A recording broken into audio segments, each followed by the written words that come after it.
আজকে আমরা কথা বলবো মানসিক রোগের ওষুধ খাওয়ানো নিয়ে কথা। আমি অধ্যাপক doctor Mohammad Golam Rabbani, senior consultant psychiatry, Unico hospital private company limited, 23 green road থেকে বলছি। আমাদের কতগুলো গুরুতর মানসিক ব্যাধি আছে যে রোগীটির সঙ্গে আপনি কথা বললে সহসাই বুঝবেন না যে তার কোনো রোগ আছে, এবং এই রোগী নিজেকে রোগী মনে করেন না। তার যে সমস্যাগুলো সেটি হচ্ছে যে উনি সন্দেহবাতিক।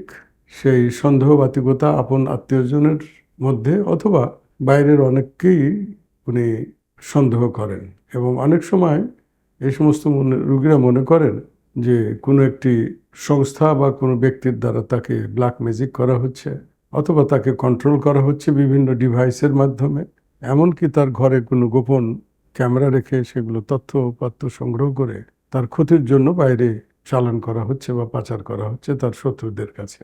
অনেক সময় অনেক রোগী বিদেশে থাকেন, কোনো একটা কারণে উনি লেখাপড়ার উদ্দেশ্যে অথবা কোনো গবেষণা কর্মের জন্য সেখানে গিয়েছেন, এবং তার অসুস্থতার কারণে কোনো একটি হসপিটালে তাকে যেতে হয়। সেই হসপিটালে তাকে ছোটোখাটো একটি প্রসিজিওর, যেমন ধরেন সিটি স্ক্যান, আমরা প্রায় রোগীদেরকে মাথা ব্যথার থেকে শুরু করে বিভিন্ন ধরনের মনোযোগের অসুবিধা অথবা বয়সজনিত কারণ অথবা কোনো রোড ট্রাফিক অ্যাক্সিডেন্টের কারণে অনেক সময় সিটি স্ক্যান বা এমআরআই পরীক্ষা দিয়ে থাকি। তার ধারণা যে তার যে রোড ট্রাফিক অ্যাক্সিডেন্টটা হয়েছিল সেই সময়তে যিনি হসপিটালে গিয়েছিলেন এই প্রসিজিওর করতে, এমআরআই করতে, তখন তার মাথার ভিতরে একটি ইমপ্লান্ট, ছোট একটি ডিভাইস লাগিয়ে দেওয়া হয়েছে, এবং তার মাধ্যমে তার ক্ষতি করার জন্য তার শত্রুরা তার তথ্য উপাত্ত সংগ্রহ করছে। এই ধরনের রোগীদের আর কোনো কিন্তু অসুবিধা নাই, যথাযথভাবে উনি তার দায়িত্ব পালন করছেন, বিশেষ করে অফিসিয়াল দায়িত্ব। আবার অনেক রোগী আছেন, যদি মহিলা হন তাহলে স্বামীকে বিশ্বাস করেন না, অথবা স্বামী যিনি স্ত্রীকে বিশ্বাস করেন না। আপনারা অথেলো সিনড্রোমের নাম সবাই জেনে থাকবেন। এখানে সেই শেক্সপিয়ারের বিখ্যাত নাটক অথেলো, তিনি তার স্ত্রী ডিসডেমোনাকে হত্যা করেন সন্দেহের বশে। তো এরকম ঘটনাও কিন্তু হয়ে থাকে, এবং এই সমস্ত রোগীরা নিজেদেরকে যেহেতু রোগী মনে করেন না, ওই জন্য তারা ওষুধ খেতেও পছন্দ করেন না। আর ওষুধ না খেলে তার মাঝে মাঝে এই সমস্যাটি, এই সন্দেহবাতিকতা এত বেশি চূড়ান্ত পর্যায়ে যায় যে তার কাজকর্ম এবং তার বাইরের সঙ্গে কমিউনিকেশন এবং তার অফিস আদালত করতে বা কাজকর্ম করতে অনেক সময় অসম্ভব হয়ে পড়ে।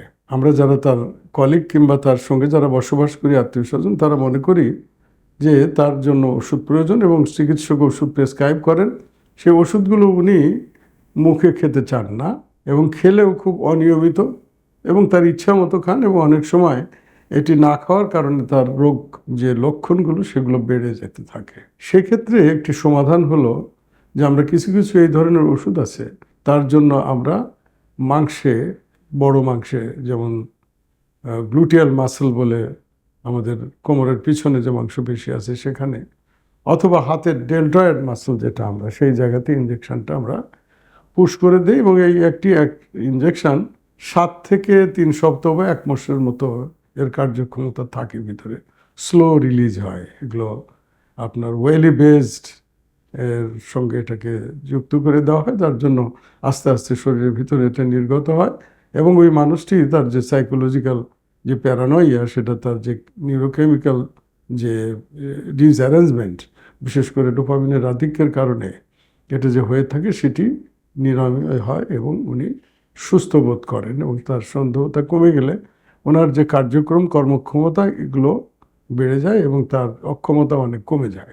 তো এই ধরনের ওষুধ আমাদের যদিও খুব কম আছে বাংলাদেশে, এবং এই ওষুধগুলো অবশ্যই অ্যাভেলেবল, এবং এগুলির দ্বারা এই মানসিক ব্যাধি, গুরুতর মানসিক ব্যাধি সম্পূর্ণরূপে নিরাময় করা সম্ভব, এবং এই ব্যক্তি সুস্থ আপনার মতোই কার্যক্রম চালিয়ে যেতে পারে, এবং সামাজিকভাবে, ব্যক্তিগতভাবে, পারিবারিকভাবে তাকে আমরা সুস্থ দেখতে চাই এবং সুস্থ দেখতে পাই, এবং এটি প্রমাণিত সত্য।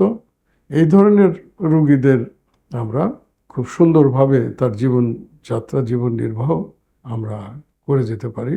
এর জন্য আমরা উপদেশ দেব আপনাদেরকে, আপনাদের সঙ্গে কথা বলবো যেন আপনারা এই বিষয়টি মনে রেখে এই ধরনের চিকিৎসা গ্রহণ করেন এবং একজন মানুষকে সুস্থতার দিকে ফিরিয়ে আনেন। এটা অভিভাবক এবং আমরা যারা যে সমস্ত রুগী যাদের এই একটি মাত্র সন্দেহের কারণে তার অন্যান্য কার্যক্রম ব্যাহত হচ্ছে, তাদেরকে বিজ্ঞানসম্মতভাবে সুস্থ করে তার যে জীবনের অবদান সেটি তিনি রাখতে পারেন, এই আহ্বান করে আমি শেষ করছি। সবাইকে আমার এই কথা শোনার জন্য অনেক অনেক ধন্যবাদ। আসসালামু আলাইকুম।